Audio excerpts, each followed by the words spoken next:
Well, good morning and welcome to Second Cumber's Thought for the Week, this Wednesday, the 1st of July. And if you haven't realised, there will be only the one devotional per week throughout July. This morning, I would like to start by asking you a question. Have you ever noticed that some realities can become so familiar that we no longer see them? Maybe that painting firmly fixed to the living room wall over time eventually vanishes from our consciousness. What is well known is not always well beheld. And so it can be with David's masterpiece of Psalm 23. The loved lyrics hang in the metaphorical living rooms of our church, but we can fail to glean their impact after a time. We see the Psalm's words so often placed against maybe a backdrop of some picturesque devotional wallpaper that we can merely be left with a cliche instead of God's inspired words of comfort. Yet against the backdrop of real life, our lives are not always that picture of serenity. In fact, the peace predicted within the beloved Psalm's promises can remain, well, unseen and hidden. Perhaps it would be best if I just read Psalm 23 before we look at it a little further. The Lord is my shepherd, I shall not be in want. He makes me lie down in green pastures. He leads me beside still waters. He restores my soul. He guides me in paths of righteousness for his name's sake. And even though I walk through the valley of the shadow of death, I will fear no evil. For you are with me, your rod and your staff, they comfort me. You prepare a table before me in the presence of my enemies. You anoint my head with oil, and my cup overflows. Surely goodness and love will follow me all the days of my life, and I shall dwell in the house of the Lord forever. Amen. As we have just read Psalm 23, I would like us to consider all the terrain that is encountered within the journey through this psalm. Staring at the psalm anew, we can see that within it, not all is about calm streams and green pastures. David writes, even though I walk through the valley of the shadow of death, I shall fear no evil. Within this, there is this valley of deep darkness, a valley perhaps concealing bandits and predators. This is a dangerous place, a valley where enemies might lurk disguised and where fear taunts our imaginations. And it's not really a scene that would brighten our day or fill us with confidence. Yet for all the dangers and the terrors, it is comfort's invasion, even into a place like these dark valleys, that make this psalm the most beloved throughout history. Consider also within the psalm who it is who leads us there. We may not often consider who leads us into these valleys. This path into dark and deathly shadows is not self-chosen. Sheepish even though they are, do not willingly walk into unlit places. Sheep aren't so lion-hearted as to be so careless, for dark paths are where sheep die. So how did David end up walking there of all places? Well, the answer is his shepherd led him there. Christ, the Good Shepherd, at times does lay us down in green pastures and leads us beside still waters. But there are also those times when he guides us through the darkest of valleys. And how important in life to realize this. When life overwhelms us, we are tempted to believe if we truly are his. And if that is so, we would never be traveling in such places. But we read here, David thinks otherwise. He writes, I shall fear no evil, for you are with me.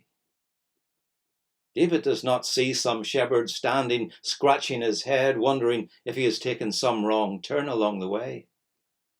No, David trusts that his shepherd meant him to pass along this way.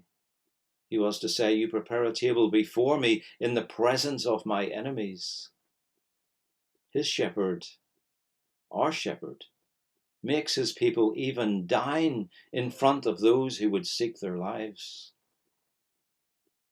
And consider also, and importantly, that the shepherd comes prepared. The shepherd comes prepared for this route, even these routes through the shadows and where evil lurks. Within this, David describes that he could see the silhouette of weapons. And with this, the vulnerable sheep, on seeing their master armed, would sing, "Your rod and your staff, they comfort me." And so we are strengthened in his power and in his sovereign abilities. We know that David was a shepherd himself in his youth, and he knew that such items were not for mere decoration. And he knew his shepherd. He knew him well enough that he was no mere hired hand who might flee when the wolves approached. And more so, we know later that he would not leave David's side on the battlefield when Goliath charged forth.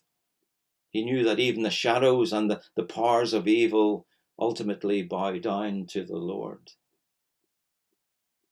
For sure, David could not see all the dangers ahead of him, but he could see, more importantly, who it was with him.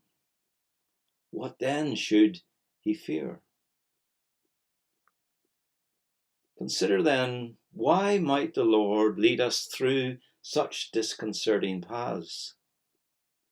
Yes, there are some seasons when he graciously allows us to sit in those green pastures and enjoy the sunny days, those times when he will lead us beside still waters. Certainly not the waters with deadly undercurrents that would carry off the sheep with their heavy coats to the bottom of rivers. Yes, the green pastures, the still waters, these are the sweet times of life. But in all his leading along his many paths, we are told that he leads me in paths of righteousness for his name's sake. The paths of righteousness. You see, the Good Shepherd leads us along paths towards those things that make us more like him. Sometimes this will mean resting in green pastures, those times of the comfort of walking with him beside still waters. But at other times, it can mean following him into the shadows. In all the different variety of paths, ultimately, it is for our eternal good, and it is for his glory, and for the increase of our shepherd likeness, and these are his guiding principles. Consider within all this, if you would, one vital word within David's well-chosen prose.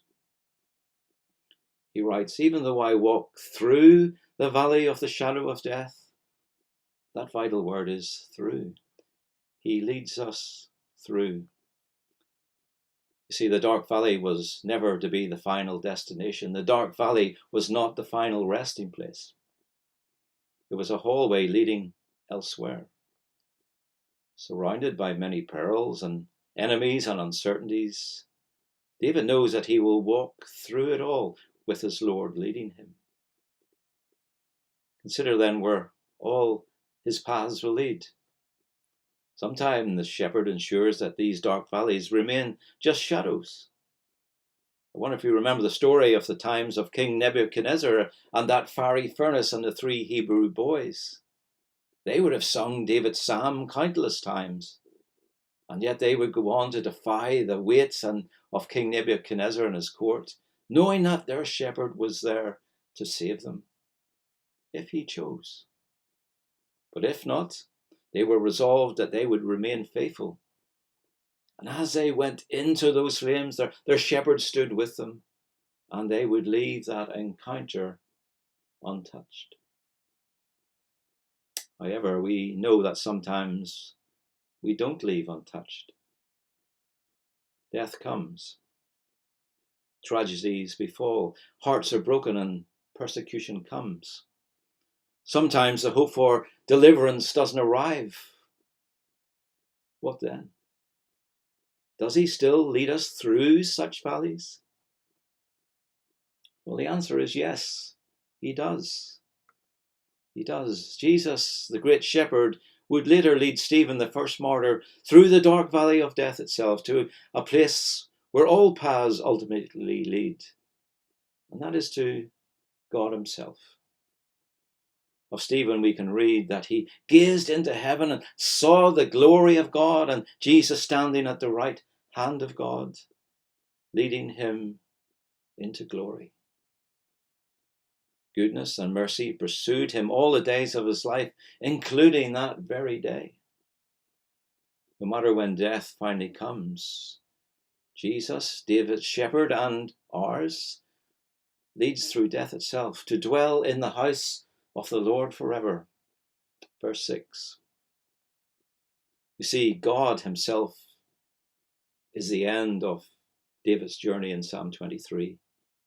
The valley of the shadow of death, even when it is more than shadows, leads directly to the shepherd himself. In fact, all are but rivers and roads and valleys leading to our eternal home. And that is to him. To him. And so we finish there, and God's blessing to you, and God willing, we'll see each other in the near future. So goodbye for now.